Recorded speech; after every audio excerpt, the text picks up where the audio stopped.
வணக்கம். இன்னைக்கு நாம காலத்தையே கடந்து நிற்கிற ஒரு காவியத்துக்குள்ள பயணம் செய்ய போறோம். இது வெறும் ஒரு வருஷ திருவிழா இல்லைங்க. இது மதுரைன்னு ஒரு நகரத்தோட இதய துடிப்பு, அந்த மண்ணோட ஆன்மாவில் கலந்திருக்கிற ஒரு வாழும் புராணம். வாங்க சித்திரை திருவிழாவோட கதையை கேட்கலாம்.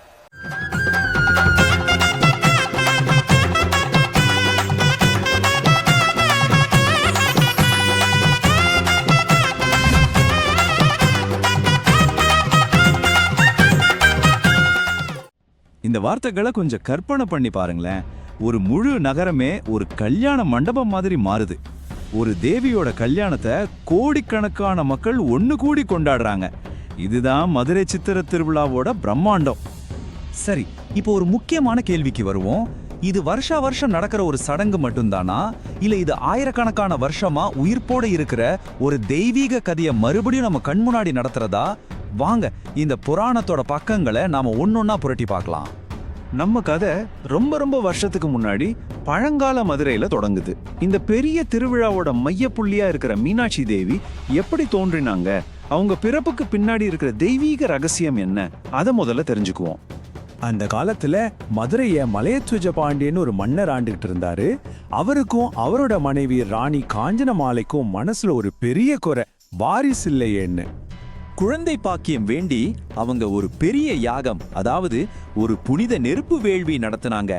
அப்போ அந்த யாக தீல இருந்து ஒரு அற்புதம் நடந்துச்சு. ஒரு தெய்வீக குழந்தை வெளியே வந்துச்சு. அது ஒரு பெண் குழந்தை, இந்த உலகத்தையே ஆள பிறந்தவள்.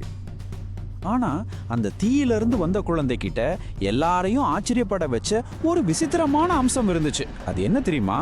அந்த குழந்தைக்கு 3 மார்பகங்கள் இருந்துச்சு. இத பார்த்து மன்னரும் ராணியும் ரொம்ப கவலைப்பட்டப்போ வானத்துல இருந்து ஒரு தெய்வீக குரல் கேட்டுச்சு. கவலைப்படாதீங்க, இந்த குழந்தை தனக்குன்னு விதிக்கப்பட்ட கணவனை பார்க்கும்போது இந்த 3வது மார்பகம் தானா மறைஞ்சிடும் அப்படின்னு ஒரு தீர்க்க தரிசனம் சொல்லிச்சு. இது கேட்டதுதான் அவங்களுக்கு மனசுல கொஞ்சம் நிம்மதியே வந்துச்சு. சரி, அந்த தெய்வீக வாக்கு ஒரு பக்கம் இருக்கட்டும், அந்த குழந்தை எப்படி வளர்ந்தா தெரியுமா? இப்ப நாம கதையோட அடுத்த அத்தியாயத்துக்குள்ள போறோம்.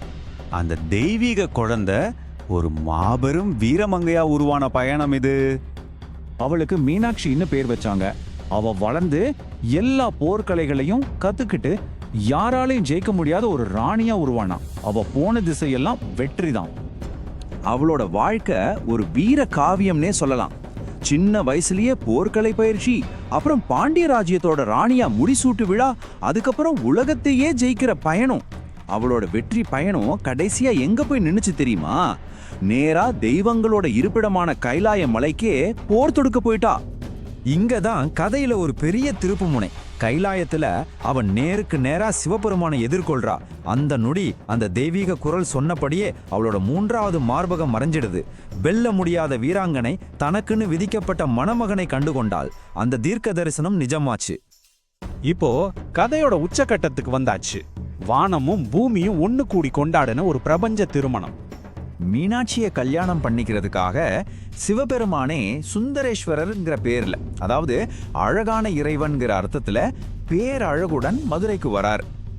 இந்த கல்யாணம் ஒன்னும் சாதாரணமானது இல்ல. இதுல தேவர்கள், முனிவர்கள், மனிதர்கள்னு எல்லாரும் கலந்துக்கிட்டாங்க.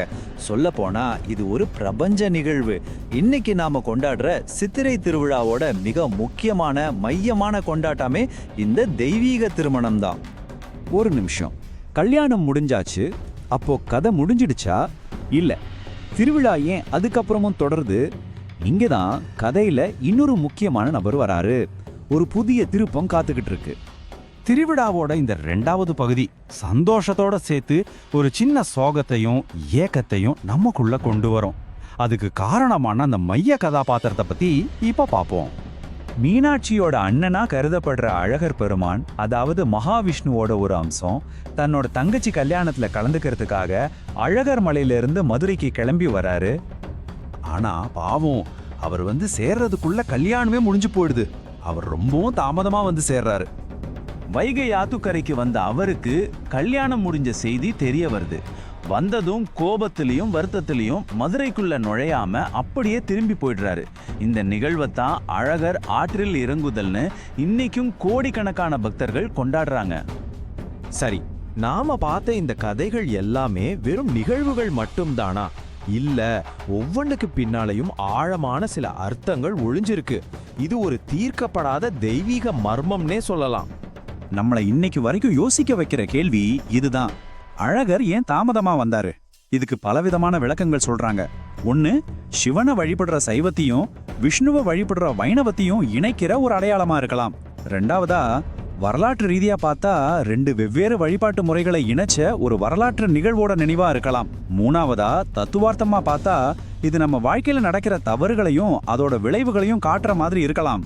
இல்லனா நாலாவதா, இது எல்லாமே ஒரு பெரிய தெய்வீக திட்டத்தோட ஒரு பகுதியா கூட இருக்கலாம்.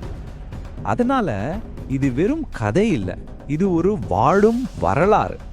மதுரை நகரமே ஒரு பெரிய நாடக மேடை மாதிரி மாறி ஒவ்வொரு வருஷமும் இந்த புராணத்தை அப்படியே நம்ம கண் முன்னாடி நடத்தி காட்டுது. கடைசியா இது நம்ம மனசுல ஒரு பெரிய கேள்வியை விட்டுட்டு போகுது. இந்த சித்திரை திருவிழாங்கிறது வெறும் தலைமுறையா நம்ம கடத்திட்டு வர ஒரு நம்பிக்கை மட்டும்தானா, இல்ல இதோட உண்மையான அர்த்தத்தை நாம இன்னும் புரிஞ்சுக்க முயற்சி பண்ற ஒரு தெய்வீக வரலாறா? இதுக்கான பதில் ஒருவேளை அந்த நம்பிக்கையில தான் இருக்கோ என்னவோ. சித்திரை திருவிழாவோட மர்மம் இன்னைக்கும் தொடர்ந்துகிட்டே இருக்கு.